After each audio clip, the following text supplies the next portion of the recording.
አርቲስት ሱራፌል ተካ የተሸለመውን መኪና ተረክቧል። ሱራፌል ተመልካች የሚወደው ጀግና ተዋናይ ነው።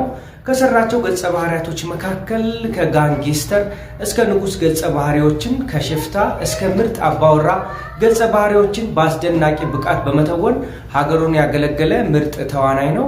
ሱራፌል ከሀገሩ ሌላ በተለያዩ የአውሮፓ ሀገሮችና አሜሪካ ሀገር ድረስ በመጓዝ በትወና ጥበቡ ወገኖችን ያስደሰተና እያገለገለ ያለ አንበሳ ተዋናይ ነው።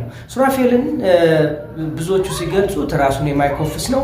ለዚህ ማሳያው ደግሞ በአፍላ ፍቅር ድራማ ከብዙ ታዳጊ ወጣት አርቲስቶች ጋር በመሆን የድራማውን ይዘት እጅግ ተወዳጅ እንዲሆን ካደረጉ አርቲስቶች መካከል አንዱ ነው። ተዋናይ ሱራፌል ተካ መኪና እንዲሸለም በጣም ብዙ ትብብር ካደረጉ ሰዎች መካከል አንዱ ወጣቱና ተወዳጁ አዶናይ ነው። ሌሎችም በማህበራዊ ሚዲያው ንቁ ተሳትፎ ሲያደርጉ በርካቶችን ተመልክተናል። መልካም ጊዜ